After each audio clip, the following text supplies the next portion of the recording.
southern Orange County is quite nice, I have to say. You have to be in the orange curtain behind the Yes, orange curtain. yeah, yeah, exactly. Yeah, that's probably good. Yeah, I think that if you make decent money, Orange County is a decent lifestyle. So, What's decent for Yeah, Orange I was County just thinking standards? that decent is completely different from a national level. that is true. Yeah, What You would have to it I make be? mean, you have to make decent money for California standards. yes, What exactly. would So that that be? I would say, if household income is above 250 or 250 and above, um, In your uh, middle class? yeah, In California. yeah, Yeah. yeah, you're middle class. Yeah, you're still complaining about stuff being high in price, and Yep. you're still having maybe issues with the budget and food and housing and Really? insurance and all of that stuff. Yeah. Yeah, Um, I completely agree. yeah, yeah. So, and I even have, clients that, are, well above that, and are still, it depends on the size of home and the size of, so, but I would say, yeah, you're living pretty, okay at 250 and above. But it's still, I would say, even at 250, you're still, you're not, extremely comfortable. You're able to afford living in a nice area, having nice schools near you, having fantastic weather, safe. Now not all Southern California is like that, but where I'm living, um, yeah, it's a quite nice of a area to live. But I think that if you make, you know, $100,000, and then I don't think being here in California would be worth it. I Yeah, think that's that's when this is just my personal opinion. Okay. So, I think that uh, if you're in that range, and there's nothing wrong with that, I'm not, but I just don't think, there's a cost benefit analysis to all of that. I just don't think the benefits of California outweigh, what it's costing you to be here. And just, you're where you're going to be living is going to be probably an apartment or a townhome or a small condo. You're going to be really strapped financially, you know, um, and For a yeah. So hundred thousand. yeah, so yeah. Sorry. I saw two articles just recently. One was specific to Riverside, city of Riverside, and it said you had to make 146,000 a year to live there, right? Dang, and And that's it, Riverside. yeah, But there's and plenty of people living under that. Yes, yes, they are. Yep. Oh, with aid, right? Most likely. But wow.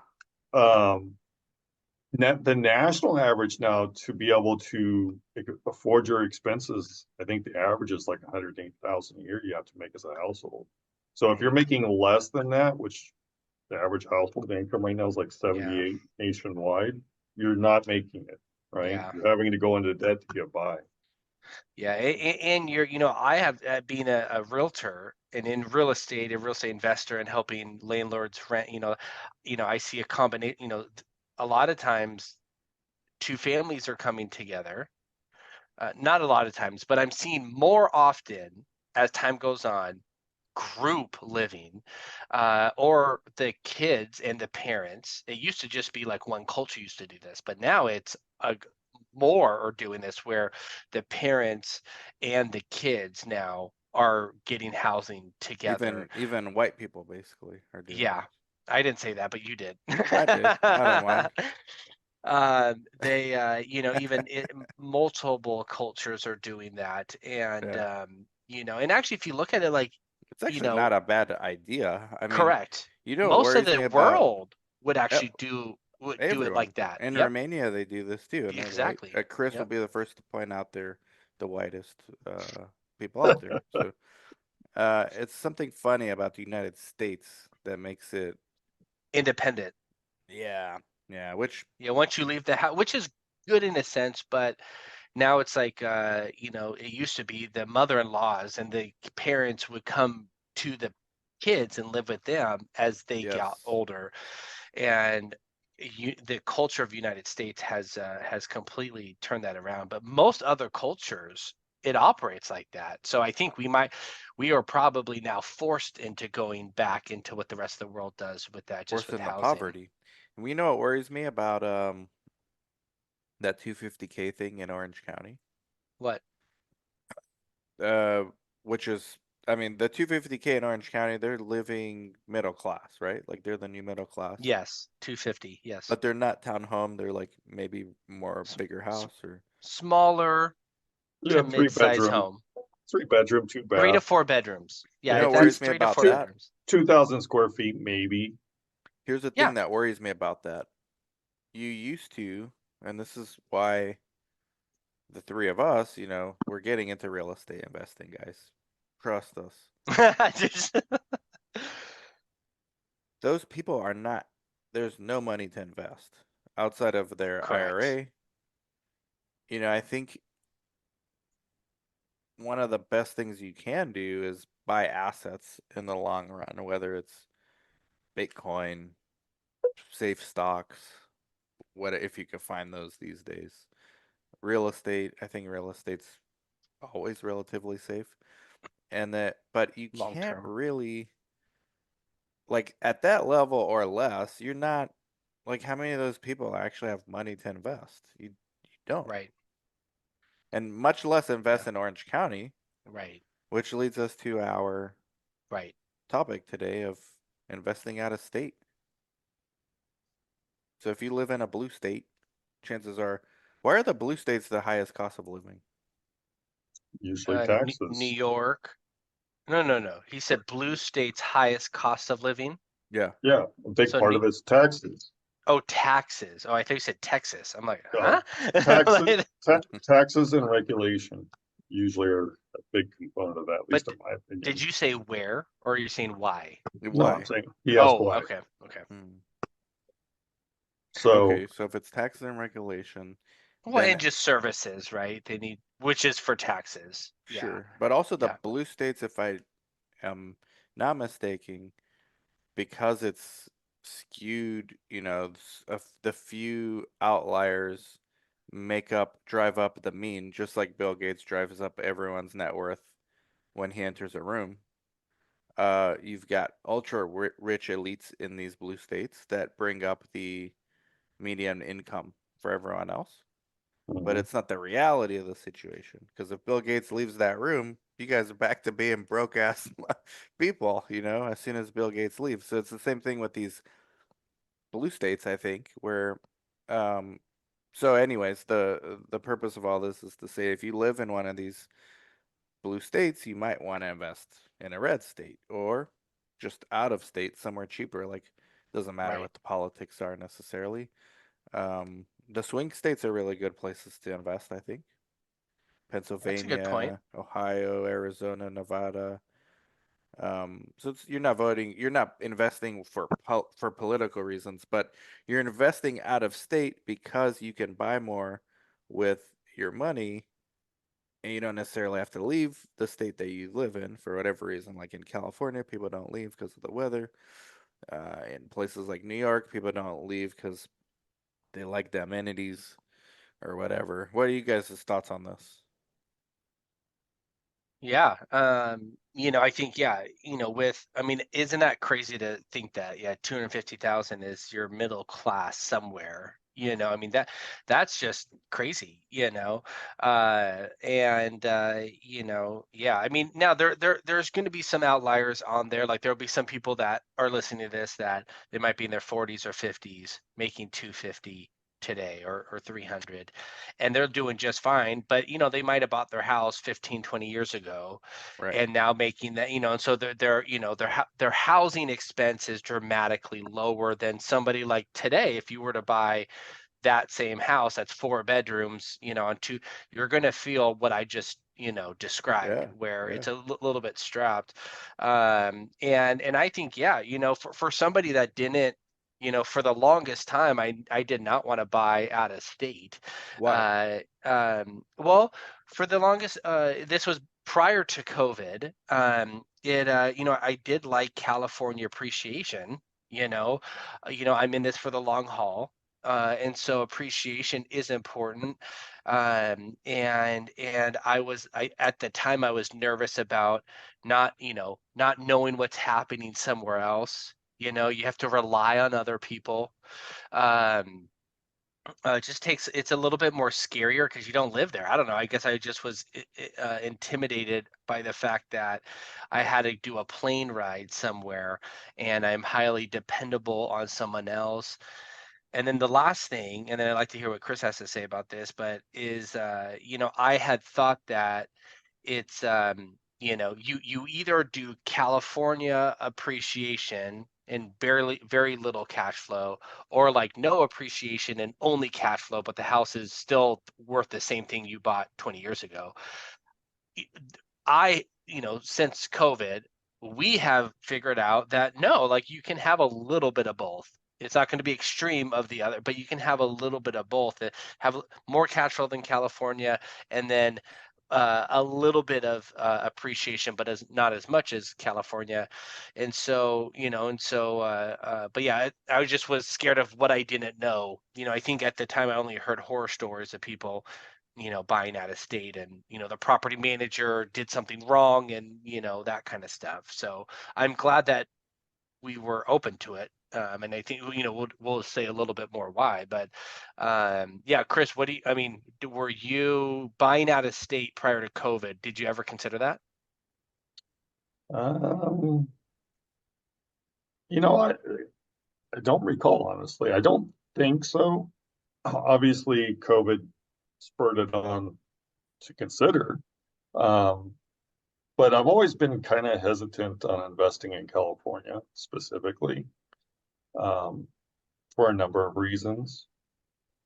And I know Dan said politics, trying to avoid, but you do have to consider what's the likelihood of a regulation hurting your investment, in my opinion. So I've always been leery of that with California. I mean, now they're trying to pass sort of rent cap on properties in California. So it's things like that. Yeah, rent control was always like a city thing, but now they're Right. proposing statewide, right, Yeah. right. which is So, I don't think that's gonna actually pass.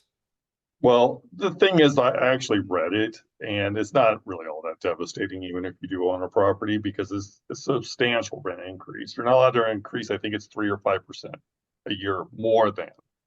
So that's really not too detrimental. And of course, California is desirable. It's just how much does that change, right? In the last 2 or 3 years, they've had a net outflow opposed to an income of individuals. So the demand is made, and why prices are so expensive for real estate partially because of that demand, right? And if Right. demand trails off, well, prices will fall. And they don't, and regulation makes it so it's very difficult to build new property, new housing in Yeah, that is right. California. So that also contributes to the cost. So I don't know if Yeah. that answers the question that Oh, you're asking. yeah. Yeah. Yeah. So, Well, and actually, I think Chris, from my memory, I think you were one of the first to suggest buying out of state. was I? I think you were, because remember, we were going to buy in Anaheim, single family Oh home, yeah, build an that's right. ADU. We were going to do that, and then it could have been Dan, but I think Chris, I think it was you that was like, hey, with this, just everything going on with COVID, because this was shortly after COVID. Mhm. Um, we were just worried about, a tenant in California saying that they were affected by COVID and didn't have to pay for 8 months, and so, Yep. that, yeah. So yeah, I think that, you were the first one, but yeah, I'm obviously I'm glad that we all came around, and obviously we'll share a little bit more, about that. But Dan, going would you? back to that, yeah, going back to that, and it was Chris's idea. It was a beautiful idea. But it would have worked out in hindsight in Anaheim too. That Anaheim house True. would have doubled in price Yeah. and basically been the same outcomes, just without the potential fear that comes with Yeah. owning in a blue state. But I mean, that's where you got to draw the line sometimes. Like, okay, there's all these potential possibilities, but what's likely to occur in this state is really not much change. Like Chris just explained that rent control statewide, well, it's not that big of a deal if you actually look at it. I don't see prices in California dropping. Uh, they're obviously gonna follow whatever the macro economy does real estate wise, but the first places that drop are usually the oversaturated places like Florida, Phoenix, Texas, maybe. There's places in Texas. As long as growth can't keep up with Well, the prices. Austin, it seems like Austin has really done adjustment on pricing Yeah. and rents as well. Yep. Fortunately, we haven't seen that too much in Dallas. But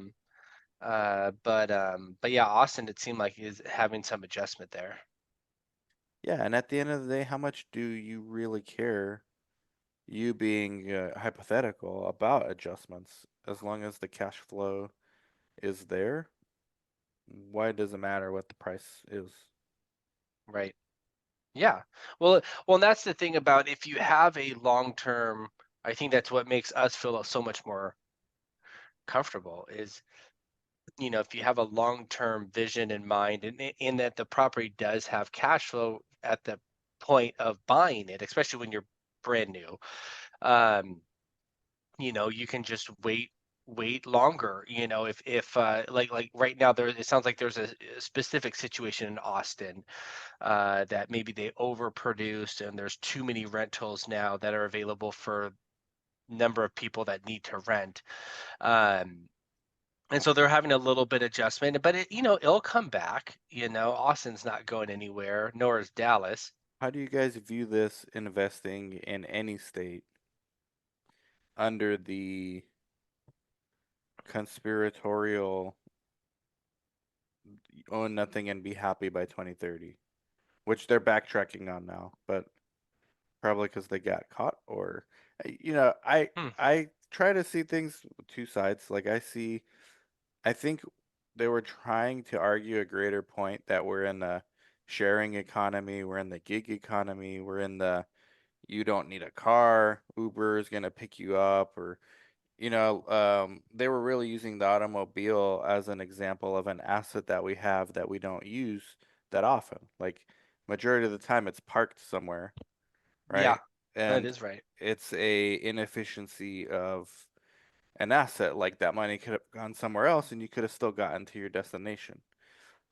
Now, a lot of people on the right went crazy with this and said, see, they don't want you to own anything, which may be true.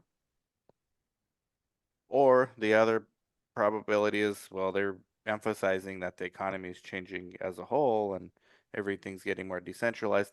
In either case, the way it's looking like it's shaping up is home affordability is very difficult to achieve for the average family individual, regardless of intention of powers that be. So, does that mean you want to buy more homes if you can?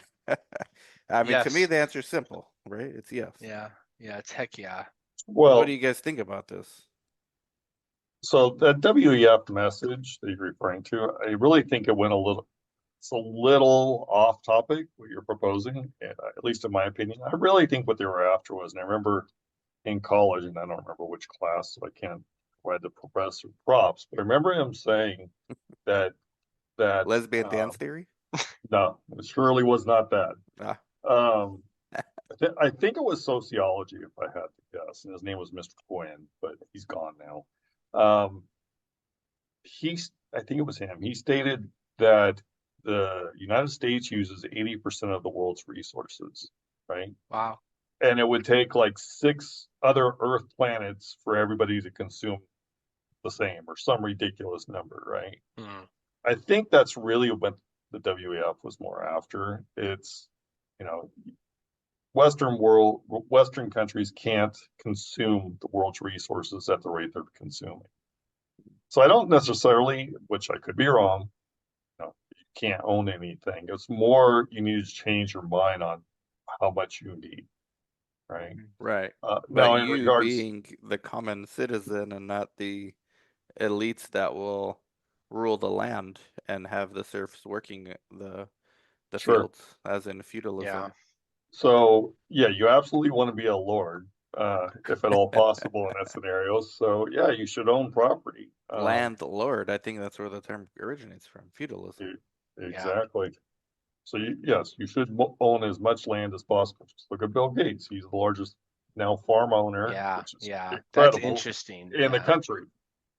Yeah. So But no, I think the same. Yeah, you're gonna want to buy as much as you can. You know what I mean? And there's so many others that are betting on that being correct as well. That are buying, hundreds and thousands of units of big apartment, luxury Wow. big apartment complexes because, for two reasons. One, as we progress as a nation, people like more and more convenience factor. And I feel like a lot of people are selling and really liking the ideas as far as to bounce around in places and location quickly and don't be bogged down by buying a house and Yeah. all of that. So there's that kind of like crowd out there, and it's getting way larger. Well, that So crowd's becoming the entering peak earning years. I mean, I'm the oldest yes, millennial you can be, and yeah, that's the crowd we're talking about is that's right. the Yeah, millennials and the Gen Zs, and they do think like this. Like it's yeah. Like, wow, I don't want to be bogged down. Oh, I don't want an AC bill that right. they make a big deal about and I'm happy when they make that because go ahead, rent, pay off my mortgage. I'm complete. You know what? You're right. Have the convenience of moving around every 6 months, but you don't. You probably stay there for 3, 4, 5 years. Producers make And that into a short when we need to blackmail Joey, please. yeah, exactly. So there's that, and then secondly, there's it's becoming so much more unaffordable to be able to own your own home, and so I just think as we progress, both those things are going to continue to be true, and there's just larger demand for rent, and so I want to be a part of that. I want to be on the flip side of the Mhm. people that want the convenience So in factor. a way, it's contrarian view. Like Yeah, you're yeah, a millennial, just like me. Chris yeah, is the gen right above it, but basically Gen X, millennial, Gen Z, they're kind of in this, they're sandwiched in this peak earning years right now and the next 30 years. Um, so this is the paradigm. We don't care about owning. We still gotta live somewhere, so there's gonna be right. landlords. We don't even care about driving cars. Like you guys both have kids, right? We do. Um, I hear kids don't even care about driving anymore. Yeah, I've heard that too, which is just nuts. Chris has kids that are almost well, one is driving age, the other one not I have yet, but I have 4 kids. yeah, Three the two that live three with you. drive. Yeah. So 3 drive. The other one help everybody when she gets the license. But yeah, Your oldest, your oldest son, or the son that lives with you right now. Um, he does he feel the same way about not wanting to be bogged down with a house? I know he's too young right now to think about that, but do his age group value ownership, or do they just well, as soon as he turned old enough to have a permit, he wanted to get a driver's permit, right? So he could learn to drive and got his driver's license as soon as he turned 16. So I haven't talked to him about owning a house. Well, no, I take that back. I have talked to him about that. He didn't. He showed indifference. The conversation. Um, he didn't really offer any opinion on the matter. well, And in his just defense, he's 17, right? Or he 18, just turned 18. 18. Um, and to There's 30 cooperate, year olds that there's 40 year olds that show indifference also currently. absolutely, absolutely. And just to corroborate what Joey had said a little bit ago. So I looked it up. I was just curious. So the average American moves 12 times in their lifetime. So Wow. that means about every 7 years, a little less. Yeah, So Yeah, I Right. believe that. Yeah, So but I think sometimes when you're young, you think oh, I might get over here, I might get that job over here, and sometimes you might, but I think that it's you tend to live longer in it because again, moving sucks. it does. I hundred don't percent. know. Even when you're young, and I remember in college, and I didn't have that much stuff. It still sucks. So you don't necessarily want to sign up for that, but I think it's the peace of mind knowing that I could drop everything and to like go bounce over there, and that's fine. Okay, have that. And I think there's still a good amount like that luxury like apartment building that has all like in Irvine they did this before it was popular Yes. where right by the Spectrum. You guys know exactly where I'm talking about Yep. that you guys Los work with. So Olivos and all that other exactly. stuff. Yeah. Mhm. That those type where you have higher income earners because the rent there ain't cheap, but they want the services, they want the like literally like resort style pool, some Mhm. of them have a little grocery store inside. Super, yes, super Yeah, nice there. so there is a market for that of kind of high income earners, young entrepreneurs, young, tech people that are willing to pay $4,000 a month for a 2-bedroom apartment. But then they can walk And rising, downstairs. by the way, and rising. Exactly. Yeah, rising dramatically. It's Mhm. not 2% there, So anyways, but so yeah, so there's that. And I just yeah, I think that we're going to continue being more and more of a renter society in the future. And so yeah, I want to have more, assets that can be rented to. And And I that think also that goes hand in hand with the fact that these millennials are not having kids at the rate that generations they're before waiting. them did, right? Yeah. So they Yeah, may not and they're need as waiting big. longer. They're Yeah. waiting longer, and they Much may not longer. need Yeah. as many. I mean, yeah, I'm an example Right. of that myself, Yeah. but they may not need that big a space until later. So, Yeah. like, it's funny because Irvine That's right. started that trend with the Irvine companies, but if you Yeah. go to like Phoenix, if you go Mm. to like the suburban part of Phoenix or any big city, I think in Dallas, I've Scottsdale. seen Scottsdale, Dallas, I've seen this in Dallas. They'll have new homes built, right? Like hundreds, new development. None of them are for sale. They all say for lease, and it Mm. says new homes for lease. So you could live Dang. in a brand new home but not Maybe own that's it. what we should get into. Develop, or develop townhomes that you share one wall in the middle. I just made an offer on one of these in Huh. Idaho. I'll tell you guys about it in a little Well, bit. BlackRock is behind a lot of this stuff. They own Exactly. a lot of these things. So something interesting because they wouldn't build it unless they know there's a demand. Like they're smarter people than us three on this Yeah, and they wouldn't build podcast. it if they knew it couldn't be rented right away and rent is going to go up over the next 30 years. And they would also if the value isn't going to go up. So Right. But these guys are smart. do you ever fear like as a small investor, because I do, um, that these guys, just like the Walmart, you know how Walmart came into every neighborhood in the 80s and 90s and destroyed the mom and pops. Like they would Yeah, open up right next to a liquor store, figure out everything they're selling and go like way cheaper on their stuff until that they liquor did. store went out of business. Then they Yeah, put the prices back to normal. Do you yeah, think these they still guys do would that. ever do something similar? Will they just flood the market with rentals and then push like the little ones out like us? And then they'll buy our houses too and then bring They everything back could up. do that. They could do that. I just don't think so because most of these guys are doing the luxury.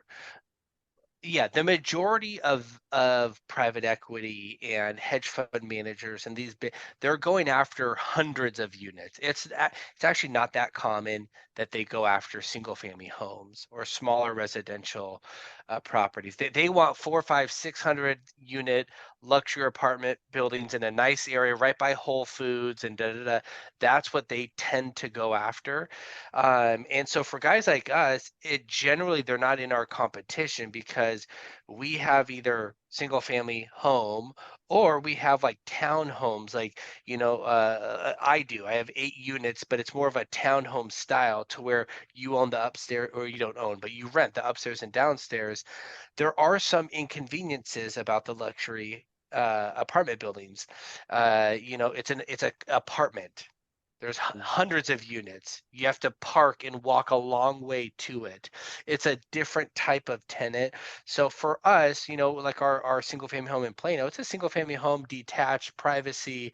It might not be brand new, but it's a single family home with parking and you have some space and you can think. So it's a different type of tenant. But yeah, I guess thinking about it for the first time, if BlackRock and Blackstone started getting into, I don't think that they could facilitate buying one-off single-family homes.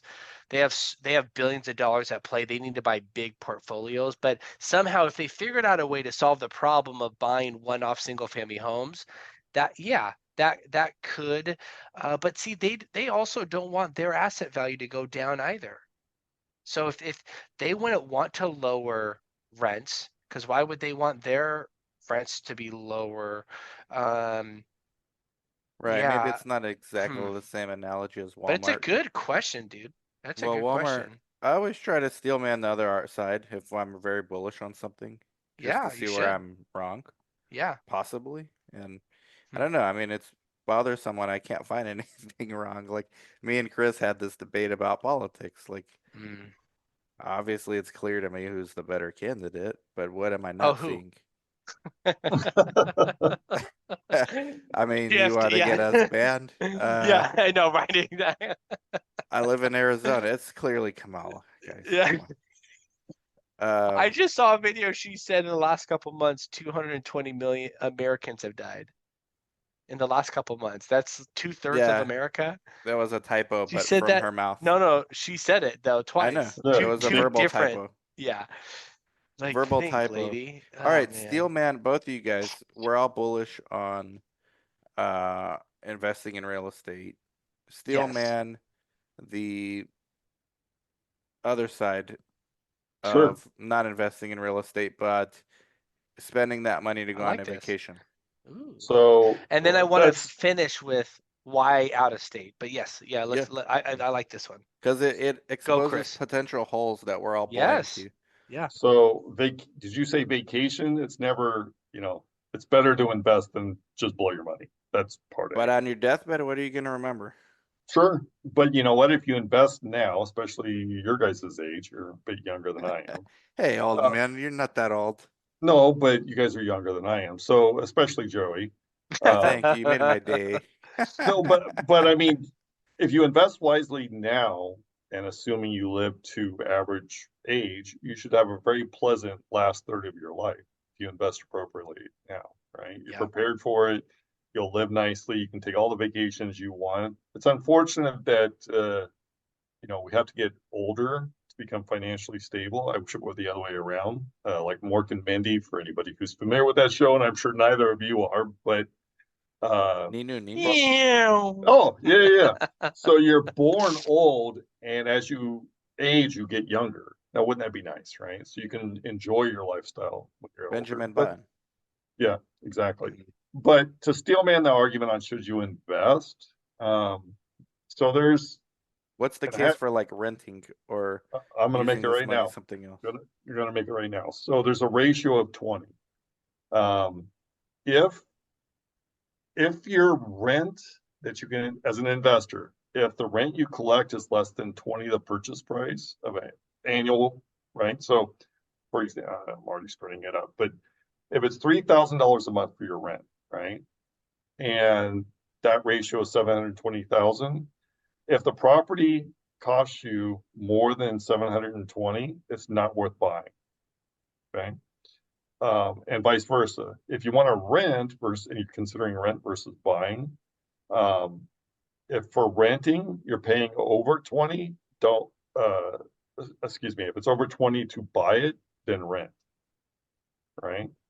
Does that make sense? Can you So, give the formula? Like yeah, 3,000 a month mortgage is I looked at, 36K a year, right? I'd seen this a number of times and I looked it up, so I'll just read it.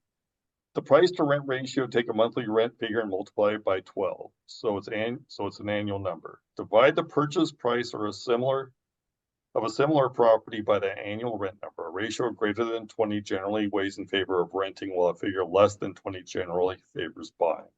Okay, I got And I've seen this for 20 years, right? So the reason is because if price of real estate is overvalued or high or in a bubble, it'll come down, right? It just means it's more worthwhile to rent right now and you get it much cheaper later.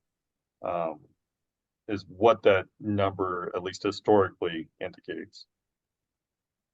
But, there's a number of properties I'm looking at right now, and as well, I'm sure you are, Dan, that are you can get more than 20 and a rental rate, right? More than that ratio, right? So an annualized ratio. Basically, in order to buy a property, you have to get 20 times 1 year, right? And the property has to be less than that, right? To make sense to buy it and rent it. And Dan, so yeah, the flip side is to what you were saying to answer your question is you want us to make the argument of why continue investing is renting. stupid. Right, Yeah. exactly, and not buying, whether it be an investment property or Yeah. or just continue leasing and not own your primary, right? Yeah. Yep. Well, I would say, yeah, if I were to put myself into, the average young professional shoes, that's who I'm kind of like anticipating is this type of person is, yeah, again, the flexibility to, they might be, they don't know if they're going to be in their career in that specific job that long, and so they might need to relocate, for that job. So having the flexibility to, again, with the lease, it's easier in their head to get out of a lease than to sell, or they see that if they have to make a sudden transition, that it's almost impossible to do something with a house that you might have previously bought a year or 2 or 3 ago. I would make the argument that's not that case, but I think this is what they're thinking. And again, just to like live today, right? Just to have fun. You are not guaranteed tomorrow, which is true. We are not guaranteed tomorrow. But just to, yeah, go on vacation, go to Vegas, go to New York, just kind of do what you want when you want with who you want. I think that people today want that now. They want to do what they want when they want to do it They value now. experiences Yeah, over. versus earning it is what I would say, Mhm. which is work hard, save a little. You might not be able to save 20 grand in 1 month, Right. but I think people just they're just they see that as almost unachievable to save money. Yeah. And the crazy thing is the experience. So, okay, it's fine if you want to live the experience. The cost of that experience also increasing too. It So, is. Dang, that's you're true. gonna want to do it now. I mean, it's an asset in a way, just like everything else, Yeah. where it's increases in value, Hmm. like because of inflation, maybe Oh hyperinflation at yeah. some point, Yeah. a crash up, which is what Chris always talks about. So, I've tried to steel man it many times myself too, and I just keep coming back to it's generally better to be a contrarian and supply and demand. If less people Yeah. are owners, I'd rather be on that side. For Uh, sure. yeah. So out of state for California, maybe you're a Californian, you're a Bostonian, you're a New Yorker, and you're priced out. I mean, you barely can afford to live where you are, but you go out of state, you get jealous. Oh, these people I went to Idaho, and it's like a different planet over there. There nobody's worried about big city life. It's I don't want to live there, but maybe I want to invest over there because I actually do have some money that I could invest there. I can't do any investment here in New York or California, but in Idaho and Arizona, New Mexico, I can. Mississippi, I can invest. So it's clearly an attractive proposition.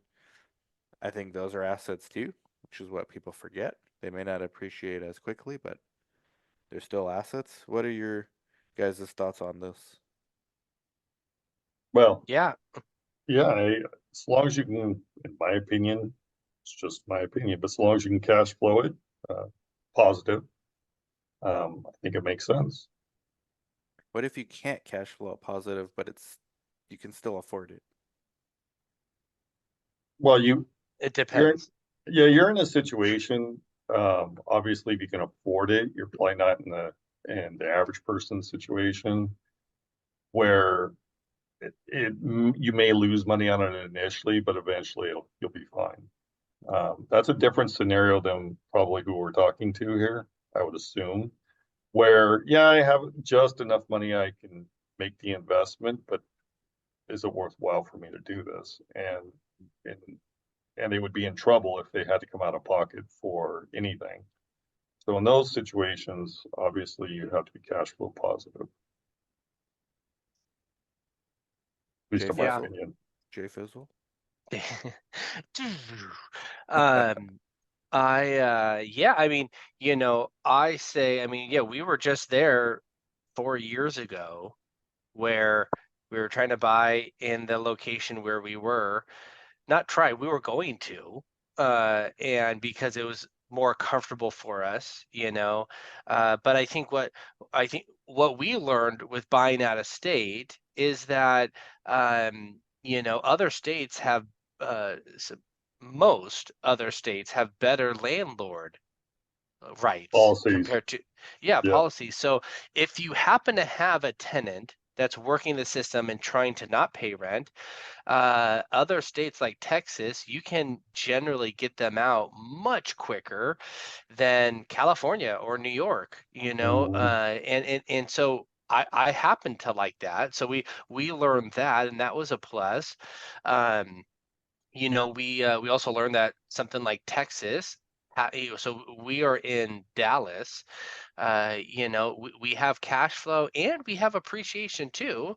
Now we don't have the same appreciation as California, but I feel like we have both there. And I think, one of the most important things is that, the cost to acquire the asset was, a third of the price as what it was going to be in Southern California for us. So it was easier to get in the water out Mhm. of Yeah. state for us. So I mean, and there's more reasons on top of all this, but those are probably like the big three that were the most important for us. And again, the other great thing about, today, 2024, is there's so much communication and business done remotely now. So we have 2.5 years of talking with, our realtor, handyman, landscapers that go out there, They're vendors. vendors that take picture while they're at the property fixing, they take pictures of stuff around the house. Tenants pay all remote, their rent, I mean, it's so much easier, I think, today than 15, 10 Yeah. years ago to buy out of state. So for all The those, world I is think, flat. The state, at least the country is flat. Technology is a great enabler. And you yeah, would think technology would drive more people into doing this, but it doesn't look like there's an increase in investors. I mean, there's a new asset category altogether of crypto and meme coins and meme yeah. stocks. I think has taken a lot of this money out of real estate and into other things that are quicker, flashier, maybe Well, I think easier. long-term real estate isn't sexy. Hmm. I think a lot of people our age and younger want to get rich in 6 minutes. Right, And so I feel like the only thing really sexy about real estate is flipping. I think that's why there's so many like flipping real estate right. shows, um, because it's attractive to, oh, you buy something super cheap, you polish it, and then you sell it for 6 million. It's like, that's very attractive, and it's not that attractive to keep something for a number of years and slowly let it pay itself off, and the asset goes up. And so because of that, I think maybe that's why everybody's not jumping in the water and it's not so much more competition. I do think what you said about another asset asset class of crypto has something to do. But I would say there are still plenty of long-term real estate investors. There are, and I don't think we're at the point of there's so many we can't buy any assets. That's great. We want to be able to buy something, right? But I don't think that there's too many fish in the water yet. No, and I don't So, think it's going to get competitive either. Yeah. and I would also add that there's a barrier to that. There's a entry barrier in terms of, Yeah. again, is it cash flow positive? I mean, people don't want to take on a negative appreciating asset, not necessarily the value of the home, but losing money, right? Hmm. Monthly. So if you can't afford to come up with, like, for example, we looked at buying a house about a year, another house after a year after we purchased the first, and we couldn't find anything that was cash flow positive. I mean, everything was quite negative. Because the At rates. minimum, Yeah. at minimum $500 at minimum a month, right? Yeah. It's like, do you really want to invest something? You're losing 500 every single month, and who knows if it's going to appreciate enough to offset that. Right. And as it come to find out, it did not. Nothing has appreciated to the point where it offset that. So Not again, yet. What are your in guys' my thoughts? Oh, go in ahead. my in my opinion, you should cash flow positive in certain areas. What about the Airbnb as an option? Using technology as a lever. I would say Airbnb is something I'm very intrigued by. I'm about to I try have it. not I'm about to try okay. it soon. I haven't personally done it yet. I am intrigued by it. Now I would say it's one of the more, it's not as risky as flipping, but it's probably close to there because you're going to have generally, when you do an Airbnb, you're going to have a significant overhead in remodeling it and then furnish it. And then you're dependent on if people are booking, and so you have to create a profile and get your bookings up and get your ratings up. Yeah. And so it's a little bit of work there, but I'm intrigued by it because heck, you could own a second home. I could, a couple times a year, have a place that's my second home and then Airbnb it the rest of the time. That's pretty attractive. There are times when people are making a killing doing it. And then, there are some horror stories where like a city of Palm Springs says, oh, now you have to get a license to do it. Same thing with Anaheim in 2017. They now you have to have, because Disney was losing all this revenue from, so you do. That's why I say it's a little risky, is because there's some stuff out of your control that could affect people bookings and Yeah. but I'm definitely intrigued by it. I would try it. I I'll would. report back. Furniture Please. Well- already paid for. I'm sitting in it right now. And then moving into the house next door, which by the way, everything doubled since I bought in 3 years. The mortgages doubled over there and the Dang. price doubled. Yep, Dang. and the mortgage rate. So Frick. I would just add to what you said, Joy, demand and competition. If I were going to look at buying an Airbnb, I would track on Airbnb for a while, pick an area, how many houses are there 2 months out, and then say 2 weeks out. That's smart. How many houses are there, right? If they're all gone, you got a good location. Yeah.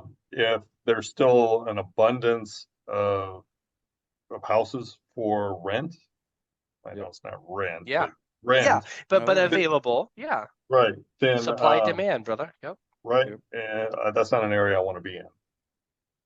Even if Now- I'm going to invest substantial dollars to make it attractive, I still don't want to be in that area. I've been doing Now, it let me and it ask you maps guys- out oh. so far, but that's mainly because of the supply side. There's not as many, and the ones that are there are not as good as what this would be. And I've heard Good. anecdotally from people that wishing that there were better options. So when I Mhm. heard Dude. that, I was like, well, I don't want to. This you will own nothing and be happy. Really, like stuck with me. Like I need to find ways to park my money someplace that's gonna grow. And Yeah, own something that other people can't be happy about. Yeah. Dude, Yeah, that's yeah. the new revolution. right. I think that's the yeah. the way Let to me go. ask you guys this. Are you like, no, so oh, and actually, Dan, you bought out of state a while before My we first have. house was out of state. Yeah. Yeah. Now, this last purchase we just did 2.5 years ago. Okay, so we bought out of the state. I mean, how do we, I'll answer last, but how are we feeling about that purchase? Like, no, obviously we're a little bit concerned. We didn't know too many people out there. We had some concerns. We obviously did our research. Like, looking back now, how are like, yeah, how do you feel about that investment, and would you continue buying out of state? So I've learned from buying in Texas, something that I will keep in mind for future investments out of state. But we've been hit with some expenses that I did not expect, um, that are out of our control, and even the companies that are providing the insurance, right? The insurance has gone up Yeah. Immensely, and Yep. Texas and Florida primarily have been hit by this. California is coming too, from what I've read. Yep. Um, What my mortgage so person told me also. yeah, so invest in a state where you can count on your future expenses. That would be my word of advice. So yes, I mean, California's blue, Texas and Florida are red, but there are still things that you have to consider. So like tornadoes and Yeah. golf ball sized hail, those kind of Right. things. Or according to my sister, softball sized hail in Texas. So um, yeah, there's going to be costs associated with the insurance. Um, so Yep. yeah, if it's unpredictable, it's maybe not a good place to invest. Okay. Would you continue buying out of state? Yes, but like I Okay. said, I don't think I would invest in Florida and Texas. Matter of fact, I just saw an article the other day that BlackRock's looking to sell most, if not all, of their properties in Florida. Oh, wow. Okay. Bubble might be bursting in Florida and maybe everywhere. Irrespective of bubble bursting, I think the strategy is to buy as often as you can and Yeah. to dollar cost average. So try to be as consistent as you can. A house a year, a couple houses a year. Just try to be the same, just like S&P 500. Mm, Um, as long as you are cash flow positive, there are times where I will personally buy things if I'm cash flow negative, only if I could afford carrying both of those mortgages right. indefinitely, which is fortunately the case for me with these two, but not sure I could do a third one that way. At least not right now. Um, I love it. I think the insurance unpredictability, that's fine, but I think that ultimately gets translated back into the rents. Yeah. So I'm not too concerned about any of that stuff. Um, yeah, my biggest concern is managing the bookkeeping, the little Mm, things. Like you guys carry a lot of that. So I know for my own properties that I don't partner with anyone else, it could get challenging. I Even to agree. remember who your insurance vendor is. Like Seriously. sometimes I have to search my emails to like even Me remember too. like what Every what single vendors one for I have what. to do that too. So that's the only part, but that's not really a framework like you should worry about. You can just automate that. So no, yeah, I love what we did there. I would of course do it again. Um, in the same place. To me, Texas is great. The the market, the city itself, you got to look into like because real estate's local. So you got to look at job Yeah, it creation, definitely is.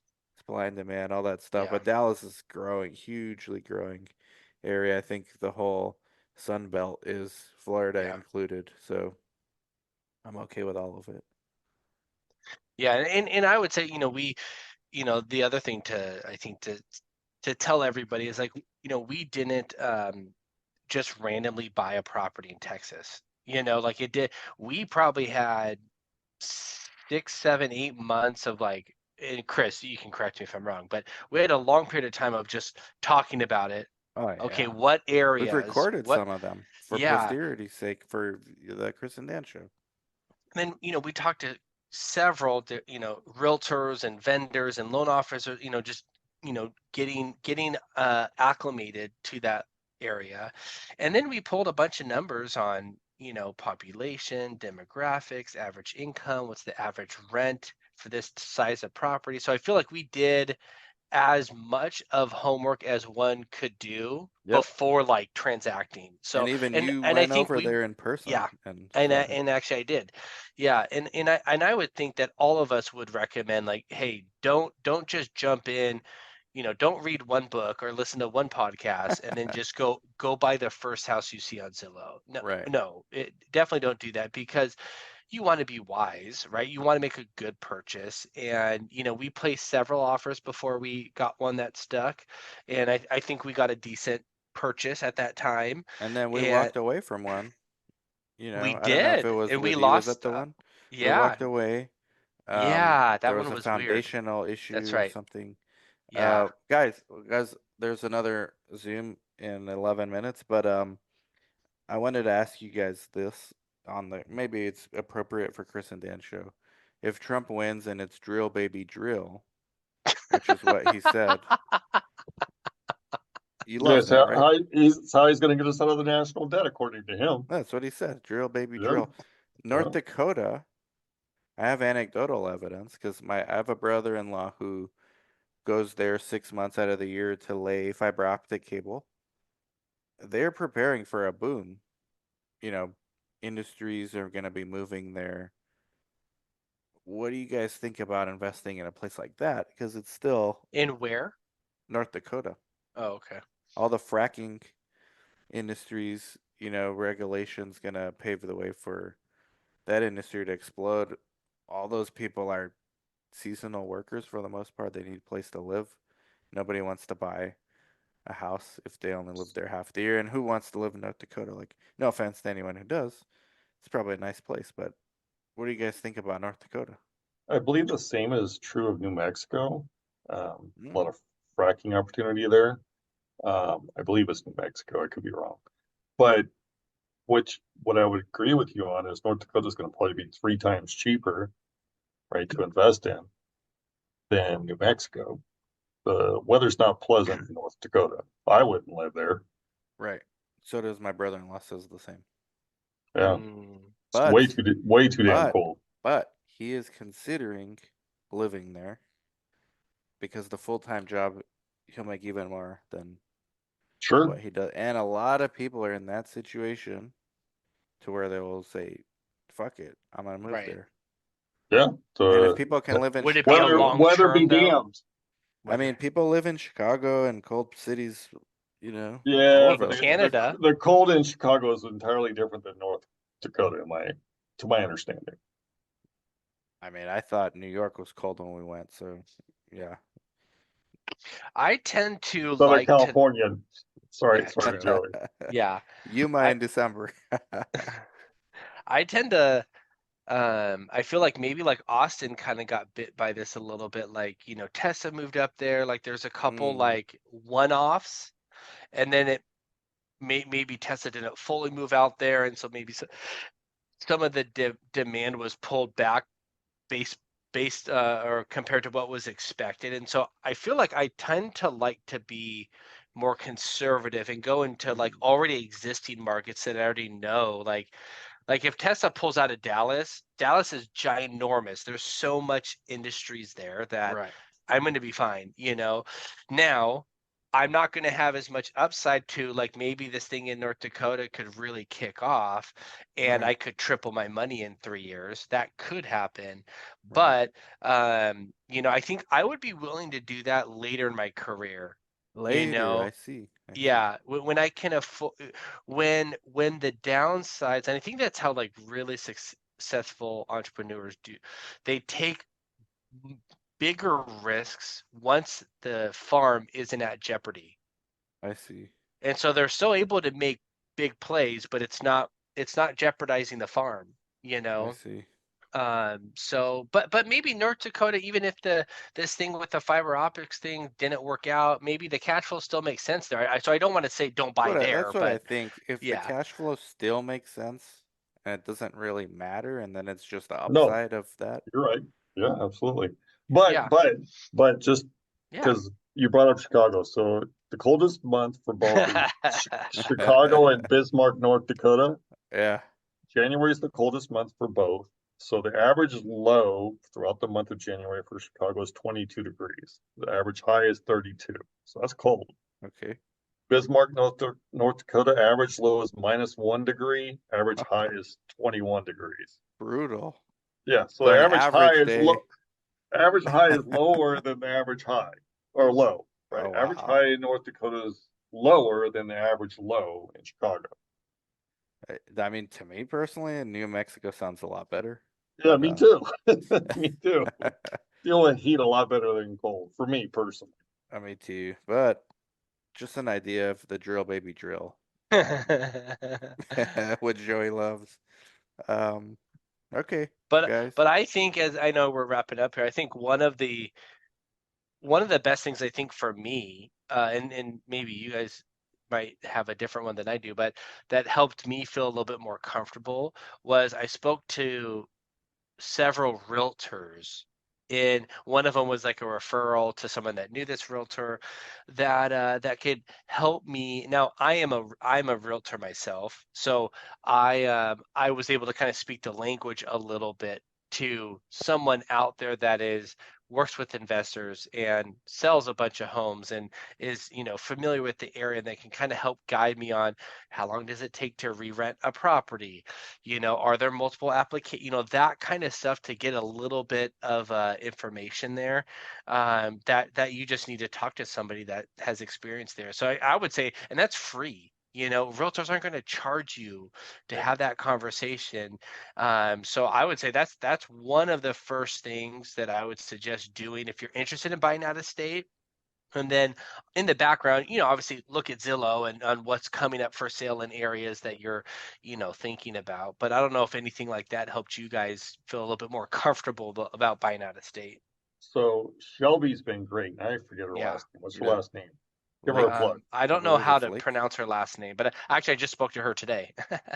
Yeah, Shelby's been great. She's very helpful. She It's takes care of I'll tell all you right kinds. now. She Her takes name care of is all. She takes care of all kinds of things for us. Shout out to Shelby Shelby. Lisk, Liske. I was Yeah. close. I We'll said put it Lake. in the So- chat box below. Yeah. So if take you're looking Shelby. at buying, something in the Dallas area, Yeah, we've strongly used her recommend several her. times. Yeah. Yeah, she's great. Just reach Yeah. out to us and we'll put you in touch.